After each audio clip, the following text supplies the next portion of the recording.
ओम श्री गणेशाय नमः। हरे कृष्णा, राधे राधे।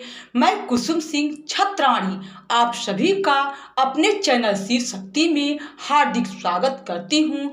आज मैं आप लोगों को शिव महापुराण के दूसरे भाग के 8वां अध्याय की कथा सुनाने जा रही हूँ। प्रणव व्याख्या। ब्रह्मा जी बोले, हे मुनि श्रेष्ठ, जब हम दोनों का गर्व दूर हो गया तब सबके प्रभु, दीनों के पालक, गर्व प्रहारी अव्यय शिव जी ने दया कर यह गंभीर वाणी सुनाई कि हे देवताओं, ओ तब उस महानाद को सुनकर मैंने सोचा कि यह क्या है। उसी समय देवों के आराध्य विष्णु जी ने उस लिंग के दक्षिण भाग में सनातन आधवर्ण आकार को और उसके उत्तर भाग में उकार को देखा, फिर मकार को मध्य में और अंत में ओम को देखा, जो सभी सूर्य और चंद्रमंडल की भांति स्थित थे और जिसके आदि अंत और मध्य का कुछ भी पता न था, तथा सत्य, आनंद और अमृत स्वरूप को परम ब्रह्मपरायण ही दृष्टिगोचर हो रहा था।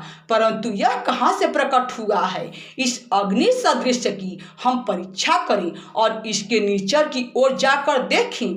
हम इस वेद शब्द से उभय भेष वाले विश्वात्मा का विचार कर ही रहे थे कि उसी समय वहां एक परम ऋषि का आविर्भाव हो गया। विष्णु जी ने उस ऋषि से पूछ समझ कर एक दूसरे ब्रह्म शरीरी शिव जी का ज्ञान प्राप्त किया, जो कि अचिंतनीय वाणी से अप्राप्त, मन का गम्य नहीं और केवल एक अक्षर ओंकार से ही जाना जा सकता है। वहीं एकाक्षर रूप ऋषित सत्य, परम कारण, सत्य, आनंद, अमृत, परात्पर और पर ब्रह्म है। उसी एकाक्षर उकार से भगवान विश्वरूप अंश उत्पन्न ब्रह्मा जी हैं और उसी एकाक्षर उकार से हरि विष्णु परम कारण है। फिर उसी महार से नीलोहित महादेव जी हैं, परंतु सबका सृष्टिकर्ता आकार ही है। उकार मोहन करने वाला है और मकार तो नित्य ही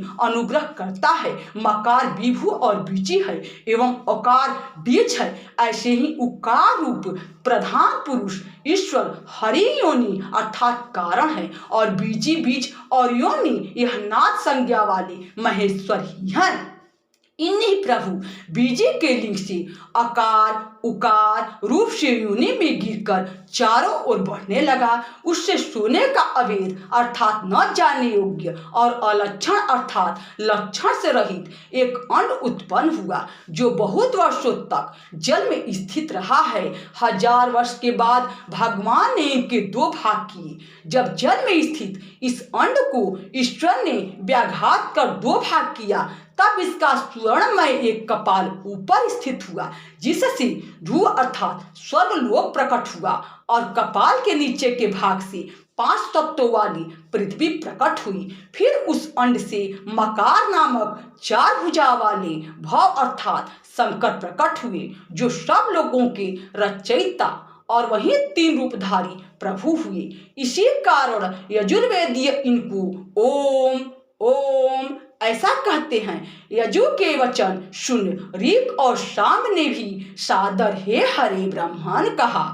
तब इस प्रकार इन देवेश को यथा योग्य जानकर सबने उत्पन्न मंत्रों से इन महोदय महेश्वर महादेव की स्तुति करना आरंभ किया और उसी समय से विश्व के पालक भगवान विष्णु मेरे साथ ही उस एक सुंदर रूप को देखने लगे, जिसके 5 मुख, 10 भुजा, कपूर के समान गौवर्ण, परम कांतिमान, अनेक भूषणों से भूषित, महान उदार, महान वीरवान और महापुरुषों के लक्षणों से युक्त थे और जिन्हें देखकर हरि कृतार्थ हो गए।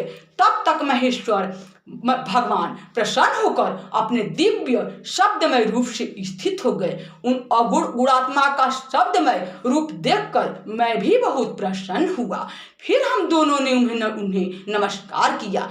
तदनंतर उन्हीं ने सुंदर 38 अक्षरों वाला मोहम्मद प्रकट किया जो बुद्धिदायक और धर्म अर्थ का साधन है। उसे गायत्री कहते हैं। यह गायत्री चारों कालों में उत्तम और प्रसिद्ध ओम नमः शिवाय 8 कलाओं से युक्त है, जिससे अभिचार अर्थात मारण आदि कर्म होते हैं और जिसकी उत्पत्ति श्वेत और शांतिदायक तथा संहार का भी कारण है। समय अक्षरों की भिन्न भिन्न न्यूनाधिक क्रम संख्या होती है।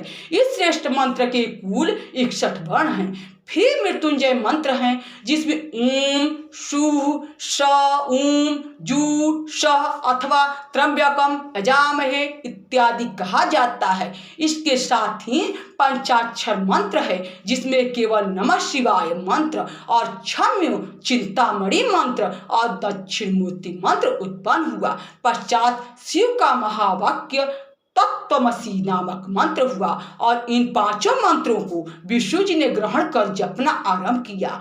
फिर ऋक यजु शाम सहित मैंने और विष्णु ने उन वरदायक शाम शिव ईश्वर की प्रशंसा से स्तुति करना आरंभ किया। यहाँ शिव महापुराण के दूसरे भाग के 8वां अध्याय की कथा समाप्त हुई। बोलो शंकर भगवान की जय। हरे कृष्णा राधे राधे।